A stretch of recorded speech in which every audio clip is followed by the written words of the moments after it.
de l'Eid, c'est une petite présentation du jour où on va aller tous vers Allah subhanahu wa ta'ala dans les plaines de l'exposition. Lorsqu'Allah subhanahu wa ta'ala va venir avec les anges et il va récompenser ceux qui le méritent par le paradis et ceux qui le méritent par l'enfer. On vient de faire un mois du Ramadan et on aimerait bien qu'Allah subhanahu wa ta'ala nous accorde les récompenses nécessaires pour accéder, incha'Allah ta'ala, à ce lieu exceptionnel. Mais je dois vous rappeler des notions, que le Dieu du Ramadan est toujours vivant. Le Dieu du Ramadan, c'est Allah, il est vivant avant et après, et tout le temps. Et que celui qui adore Allah subhanahu wa ta'ala seulement momentanément, c'est un serviteur du Ramadan et non pas un serviteur d'Allah subhanahu wa ta'ala.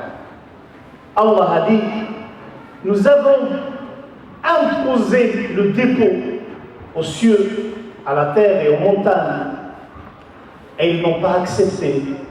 Et ils avaient peur. Et l'homme l'a accepté, il est injuste et il est ignorant. Ce dépôt, c'est le devoir. Le devoir de faire et de ne pas faire. Le devoir de l'islam. On ne sait pas si on va se rencontrer. Depuis des jours, je disais aux frères et aux sœurs que on est en train de vous donner des conseils et ainsi de suite, et on ne sait pas. Et on ne sait pas qui sera l'année prochaine ici ou non. Qui va décéder dans une semaine ou avant ou après, ou dans un mois, Allah. C'est pour ça que c'est un moment solennel pour vous faire un rappel très très bref. Pour vous dire que le paradis, il n'y a pas plus facile, mais il a besoin des dons d'une clé. La clé, c'est la ilaha illallah Muhammad Rasulullah. Mais il faut aussi respecter les clés. La première, déjà, là, que votre attachement à Allah subhanahu wa ta'ala ne soit pas fictif. Il doit être sincère. Allah est vivant tout le temps. Et à chaque moment, et à chaque instant.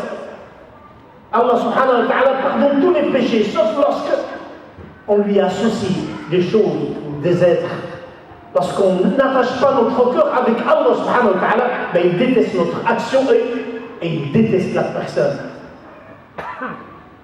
Ben faites à ce que tout ce que vous attribuez à Allah subhanahu wa ta'ala doit avoir deux conditions: la sincérité absolue et la conformité au sunnah du prophète alayhi salatu wassalam. Tout ce que vous faites. Je vous demande aussi comme dépôt et comme responsabilité deuxième, c'est le prophète alayhi salatu wassalam. Il ne suffit pas de dire que je fais partie du cheminement vers le prophète et que je l'aime. Non. Plus que aimer, il y a autre chose. Y croire avec véracité, obéir avec sincérité et l'aimer dans toutes circonstances. Parce que celui qui aime réellement, c'est celui qui obéit. Ben, on aimerait bien que le comportement du prophète alayhi salatu wassalam soit dans votre vie, que ce soit intérieur ou extérieur. C'est ça le prophète alayhi salatu wassalam. Défendre le prophète alayhi salatu wassalam, c'est par votre comportement et non pas seulement par une manifestation. C'est par le comportement qu'il aime voir que réellement vous êtes ses élèves. Je vous conseille aussi, et un des dépôts les plus importants, c'est la prière. Quelqu'un croit qu'il est sauvé et il arrive vers Allah sans prière. Allah ne va même pas ouvrir son compte. La première chose qu'Allah va voir au moment où lui rend des comptes, c'est la prière. Ouvrez la prière. Et les anges vont ouvrir dossier prière. Et le prophète a dit, si elle était correcte, toutes ses œuvres seront correctes. Si la prière était corrompue, ben tout le dossier est corrompu. Ne faites rien. Tout ce que vous faites sans la prière, oui, elles sont utiles pour les uns ici. Mais si vous ne faites pas la prière, ce n'est pas la peine. Parce que Allah subhanahu wa ta'ala va tout prendre. Je parle des musulmans, je parle avec vous. Allah, il veut tout d'abord la prière. Si quelqu'un croit qu'il peut faire un autre chemin que la prière, ben oui, fais-le. Ben voilà ce qu'Allah subhanahu wa ta'ala va faire. Il va prendre toutes ses activités et va les réduire en poussière. Parce que le prophète a dit, il n'a aucune chance celui qui ne vient pas avec la prière. Celui qui a abandonné la prière aussi. Et quand je dis abandonner, ce n'est pas ne pas la faire. C'est aussi la faire maladroitement, la faire sans sincérité, la faire pour les dire des gens, la bâcler totalement sans concentration. La prière, c'est une merveille. Il faut l'élever vers Allah subhanahu wa ta'ala avec la meilleure manière. Il a dit, celui qui a préservé la prière, elle sera un salut, une preuve. Et une lumière. Elle sera un salut, une preuve et une lumière. Lumière pour être guidé dans les sentiers du jour du jugement dernier. Et celui qui ne l'a pas préservé, il n'aura ni lumière, ni salut, ni une preuve. Et il sera ressuscité avec le groupe le plus néfaste de l'histoire des hommes. Il n'y a pas pire que celui-là. Le remettre c'est Lucifer, c'est Shaitan, c'est leur maître direct. Et ce groupe de 4, il a dit, il sera ressuscité avec Pharaon, celui qui a prétendu être l'unique Seigneur. Et il va être ressuscité avec Haman, celui qui a préparé une échelle ou un échafaudage pour aller tuer Allah. Au Qaroun, celui que jusqu'à maintenant, maintenant à 9h15, il est en train d'être englouti dans l'enfer. Maintenant, tout le temps, jusqu'à la fin du jour du jugement dernier. Et celui qui a essayé, et Ubay ibn Khalaf, celui qui a à maintes fois essayé de tuer le prophète Mohammed alayhi salatu wassalam. Là, ce sont ses amis. Je vous conseille aussi, les parents, j'essaie de vous donner quelques bribes, quelques flashs par rapport à ce message d'adieu qui est Salat al-Jumu'ah. On ne sait pas qui reviendra, qui partira. Je vous conseille vos parents. Allah subhanahu wa ta'ala n'a jamais mis son ordre et son obéissance avec l'obéissance de quelqu'un sauf les parents. Il a dit, et j'ai décrété de n'adorer qu'Allah et de se comporter correctement avec les parents. Celui qui a un père ou une mère et il ne sait pas, ou les deux, ou il ne sait pas comporter correctement, Wallah, le prophète a dit qu'il n'entrera jamais au paradis. Dit Amin, et il a dit Amin. Soyez correct. Un jour, un homme est venu se plaindre et il a dit, mon père me prend mon argent sans mon autorisation. Étonné, le prophète invite la personne, viens devant. Est-ce que c'est vrai? Il dit oui. Et pourquoi tu le fais? Il dit, écoute, le prophète d'Allah, j'étais riche et il était pauvre, j'étais fort et il était faible, et je lui donnais tout mon argent. Et maintenant que les choses ont changé, je suis pauvre et faible, et lui riche et fort, il ne me donne rien. Le prophète a trouvé qu'il a raison et qu'il allait se préparer à lui donner raison. Et juste à cette seconde-là, Jibril est arrivé avec la vitesse des anges. Il a dit, oublie ce qu'il t'a dit, mais demande-lui de te dire un poème que ses oreilles n'ont pas entendu. Le bédouin lui a dit, qui t'a dit ça? Wallah, j'étais derrière sous un arbre et personne ne me voyait. Qui t'a dit ça? Il a dit, Allah, dis-moi, qu'est-ce que t'as dit? Et il a dit un poème exceptionnel. Il a dit, j'étais nourri quand tu étais né. Et durant toute ton adolescence, je me suis occupé de toi. Sans relâche. Mon âme craignait le pire pour toi.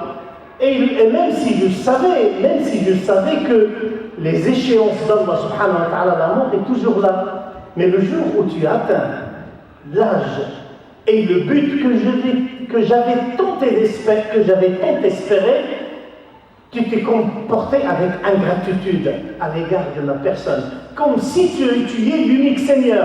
C'est dommage, lorsque tu n'avais pas voulu être mon père, tu t'es comporté avec moi comme un simple voisin, et tu m'as donné le droit de voisinage. Et tu ne serais jamais radin de ton argent à mon égard. C'est-à-dire au minimum, sois mon voisin. Et à ce moment-là, le prophète a pleuré de la profondeur de ses paroles. En français, ça ne veut rien dire, mais croyez-moi, en arabe, c'est d'un très grand niveau de piété. Et à ce moment-là, il a dit à cette personne, Anta wa maluka li abik. Toi et ton argent appartiennent à ton père. La même chose pour la mère. 3 fois plus que la mère.